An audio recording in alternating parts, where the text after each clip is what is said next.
Welcome to Civics in a Year, the podcast that makes civic literacy fast, accessible, and surprisingly engaging.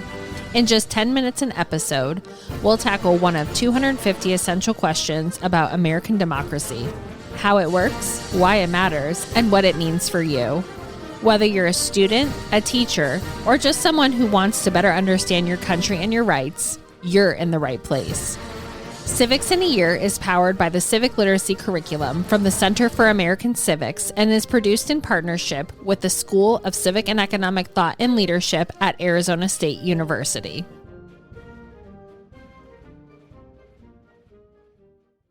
Welcome back to Civics in a Year. We are looking at primary sources and American history through that lens, and today we are looking at Thomas Jefferson's first inaugural address with Dr. Sean Beinberg.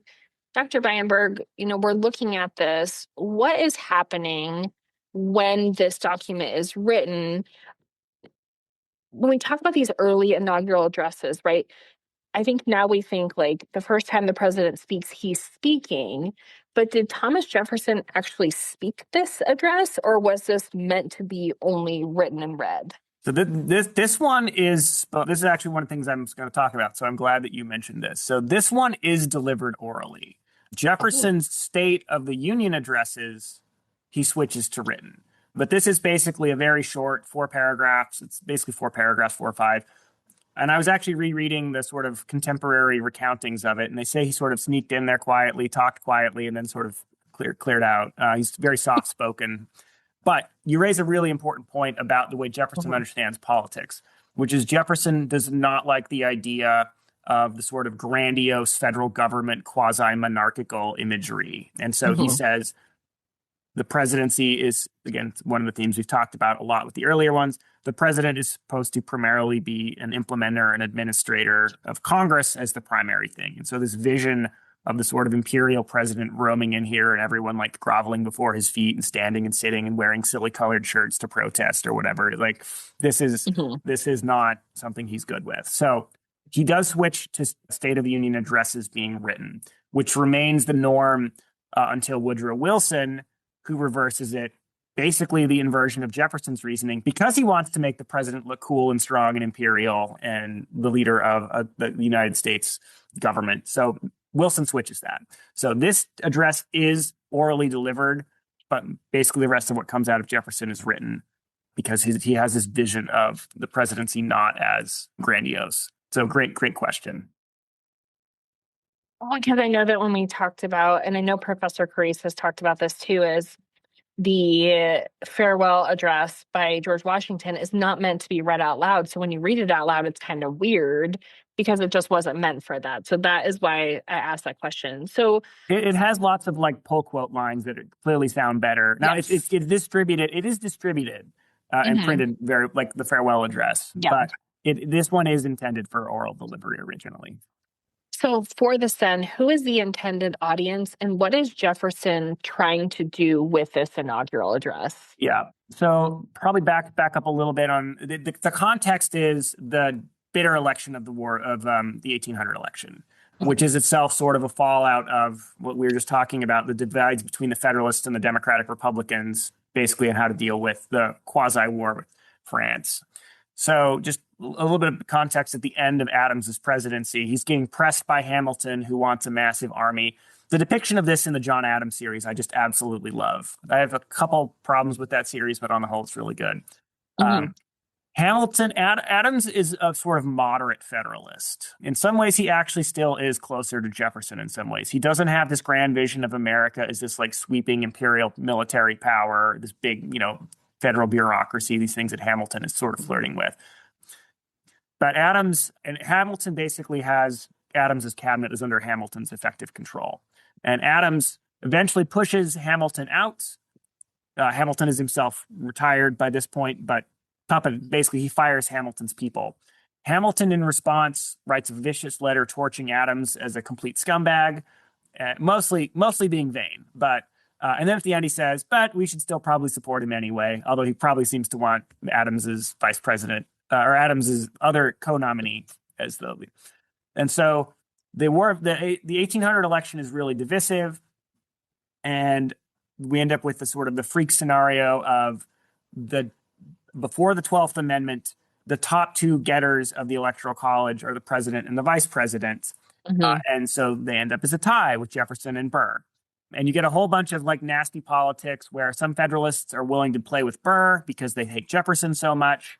Hamilton, who obviously hates Jefferson personally and is actually somewhat fond of Burr personally, convinces them that Burr is in fact such a complete immoral mercenary scumbag that Jefferson, famously leans on Hamilton leans on the moderate Federalists to back Jefferson over Burr. It's still looking like it could be dicey.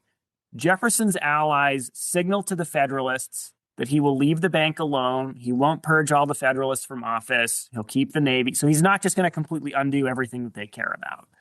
And so enough Federalists abstain to give Jefferson the presidency over Burr. And they passed the 12th Amendment around at this point to basically say, no, we recognize political parties are a thing now. And so we want to make clear about that. So that's the backstory here, is that Jefferson is taking power in what is, and it's easy to miss this. This is a peaceful handover of power from a defeated individual, right? Washington gets credit for standing down from power. But Adams also, I think, gets credit for, he sulks and sort of storms off in the carriage or whatever. But he says, I lost. Like, American people have spoken, the idiots, but like, I lose. I'm going to go hang out back in Quincy, which is where he'd actually been spending time anyway, because he was just so frustrated with government. Yeah. So Adams is probably not that unhappy to be leaving government, in fact. So Jefferson's speech here focuses on, it's pretty short.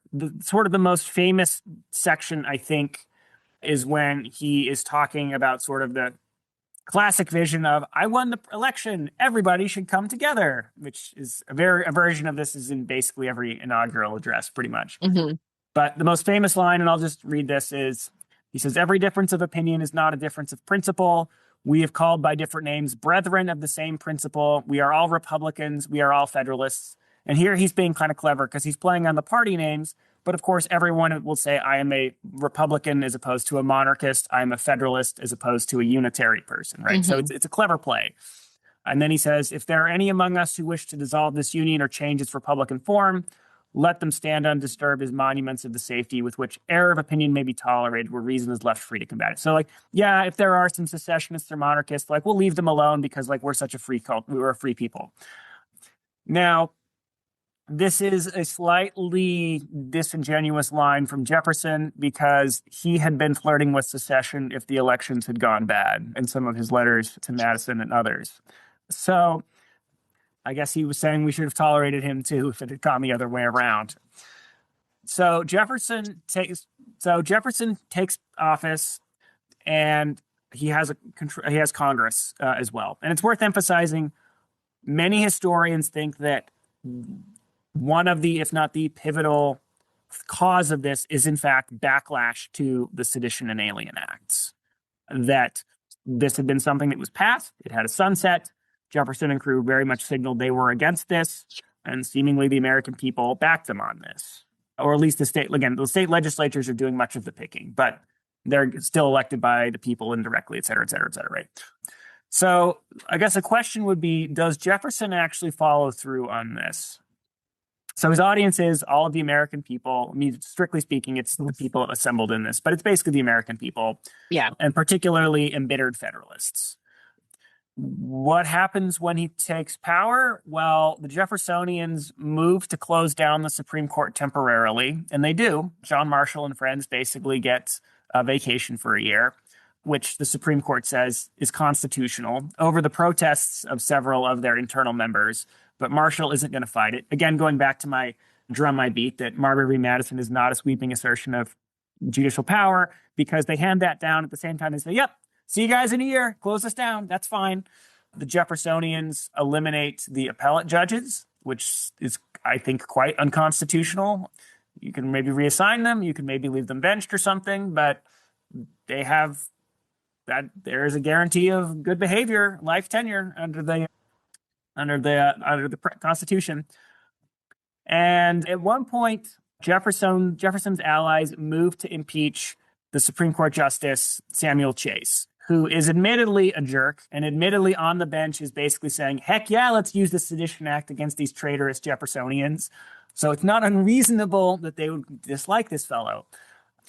Now, this one, in some sense, vindicates Jefferson's sort of message because you end up with a coalition of moderate Federalists who are closer to Adams and moderate Jeffersonians say, we do not want to set the model of we sack judges we don't like. We're not, that is so dangerous. And so you do have at least a moderate faction, both of them comes together. And in some ways, Jefferson does end up governing as a sort of blend of his own personal preferences and some of the things the Federalists had done. They keep the bank, for example. His Treasury Secretary, Albert Gallatin, doesn't like some of Hamilton's constitutional theories, but he defends the bank. They do various other things like that. So, yeah. So it's a sort of a vision of the country coming back together and places where the Republicans and the Federalists can work together, but not all of Jefferson's allies are quite so magnanimous in victory. Again, as I laughed before, Jefferson had been happy using state libel laws under common law to go after Federalists. So there are ways in which it rings hollow. And I say that as somebody who's often, I think, more sympathetic to Jefferson than, say, my colleague Paul Carisse. But there are some places here where Jefferson is, he's a party man, even if he thinks he's not a party man. So why does this document still matter today? I'm not totally convinced that it does, is my slightly hot take, but it is often quoted for the section that I read. I mean, there's other parts of it, basically the section that I read. I mean, I think that's about the only part people care about. Are there other parts that people quote? I think it's mostly that.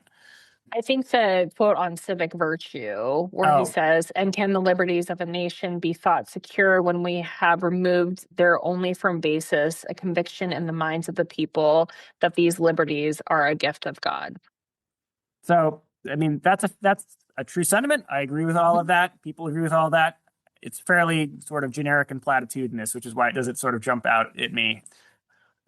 But the line about sort of, we got to come back together after an election, and ideally we recognize that at least at the time, you know, the division between the Federalists and the Republicans really isn't that large compared to other moments in American political history.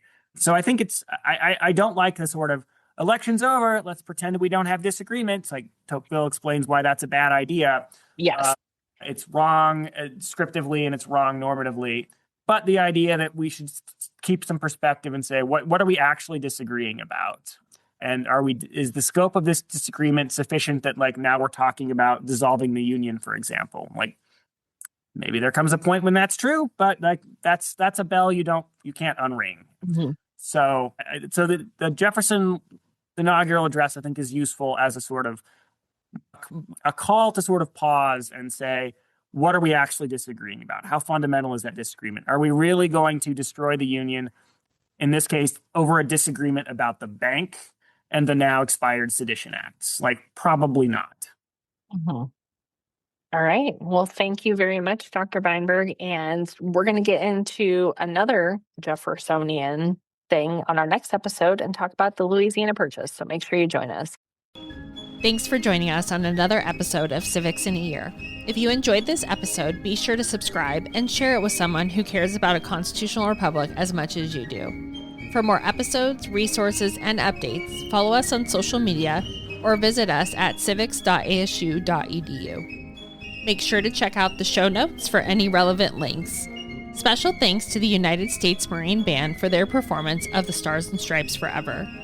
Let's keep building a stronger constitutional republic, one episode at a time.